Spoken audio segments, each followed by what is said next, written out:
Lights, camera, action. What is jazz about? Jazz is about expression of itself. You're wrong. That's all you mean. Yeah. It's not. Yeah. I mean, whatever. Like, No, but it's not. That's what you said. That's what you said. And jazz music is the music of the freedom of expression and the right to express yourself. That's what appeals to me most. But it's not from you. The conviction is not there. Yeah. So when you don't feel something, you should not Because I'm not a answer. jazzer yet. This is how you mess with people without being violent. The meaning of jazz is anything improvised. If you enjoy it and you really go into the romance of it, man, it's incredible. Jazz is swing with emotion. Jazz is the music of the freedom of the self.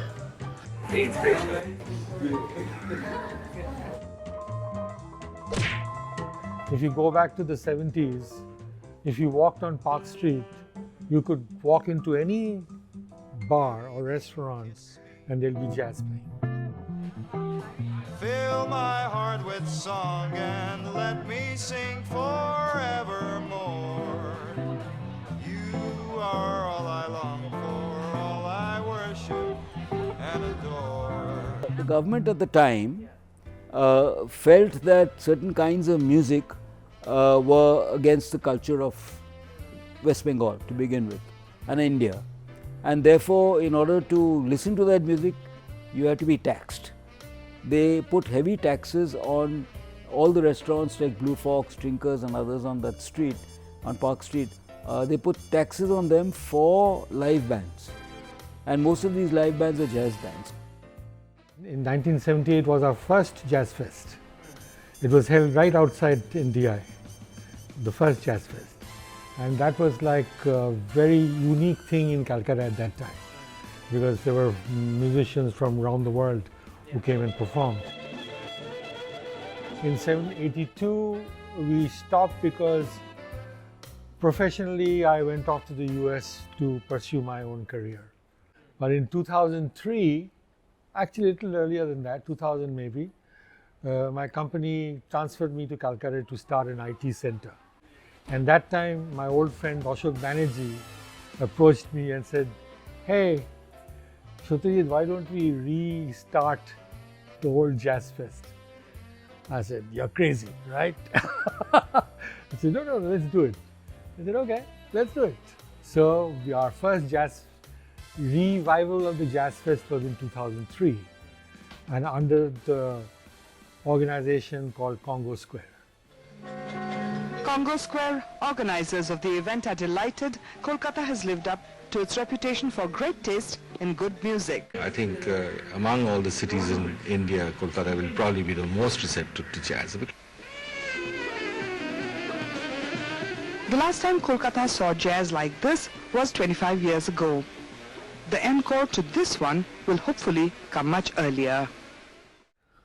So that's how it all started. When jazz began in Kolkata, when there were the general venues like Trinkers, Blue Fox, and all, how do you think Skinny Mo's and a couple other venues are different from those original venues? I mean, times are different. Yeah. Jazz also as a genre is very open and it's very accepting to change. Someone to hold me tight, that would be very nice. Someone to love me right, that would be very nice. The history is very important. So whatever happened then has obviously had impact on what we are doing now. Including the Jazz Fest, what used to happen on Park Street, all the musicians. But I think what we like to position ourselves as is the ever-evolving space of jazz. In the sense, we don't stick to only traditional old jazz, which also we do, but we are looking at what the future is. So our take is, it should be mind-opening in that sense.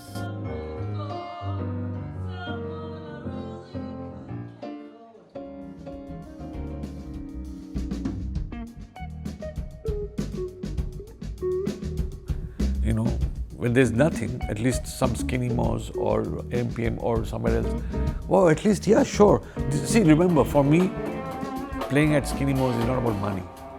It's about getting on that stage and getting a thrill out of it. Because that's my blood. That's how my blood flows. I want to play.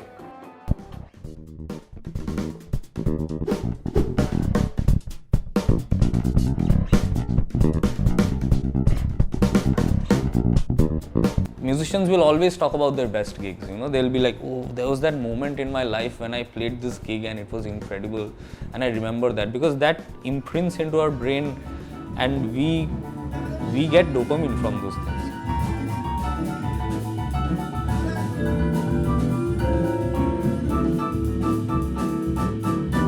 And I have also faced situations where people were hardly interested in the music, but they were there to socialize, and I get it, it's your time, your money, you come to the gig, you can do whatever you want to with it. But there has to be a certain amount of respect, like a respectful relationship between the audience and the musicians.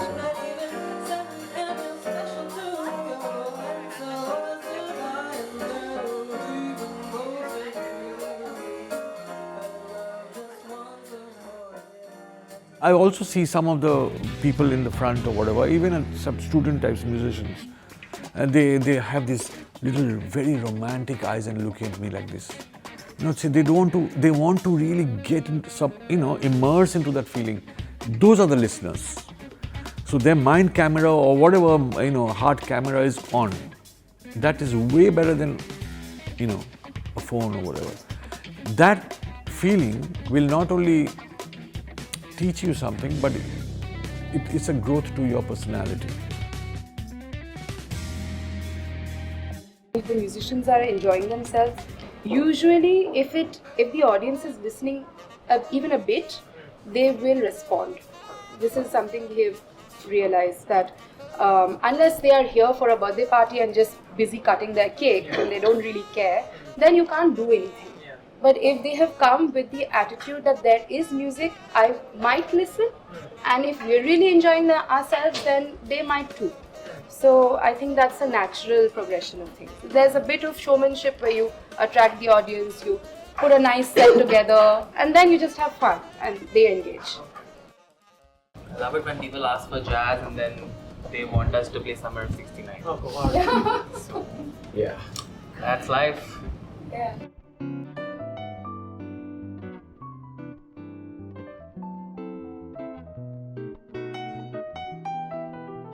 In Calcutta, there's not much jazz yet. There's not enough musicians that I can see a foreseeable future of jazz.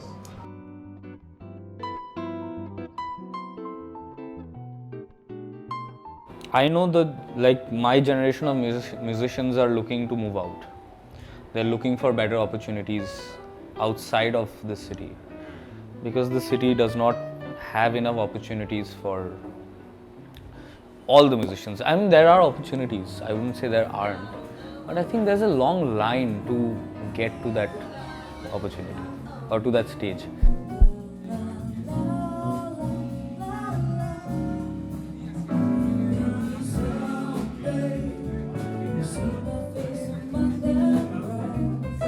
I think it's a fight, man. I mean, we have to find ways to make this work. It'll never be, okay, I'm doing this and there'll be a system ready to take it. You have to create. That's why building communities becomes so important. This jazz, music and guitar is not that superfluous pseudo. I know it looks great when you stand up on the guitar, everybody looks good, all the girls go foo, foo, foo. Yeah, sure it has that, but be worthy of that, respect it. So that's jazz for you, life,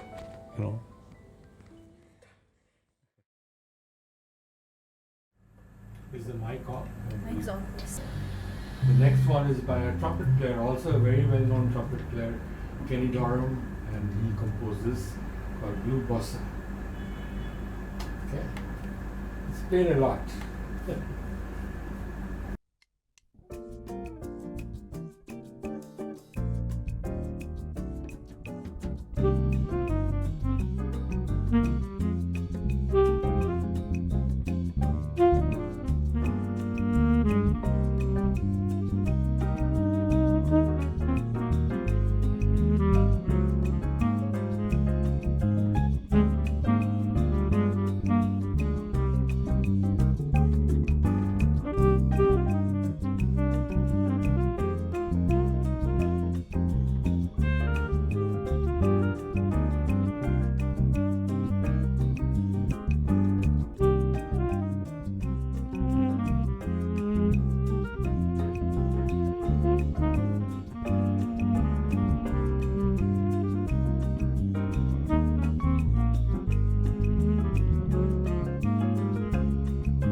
That's it. Is that enough? Thank you. Most enough.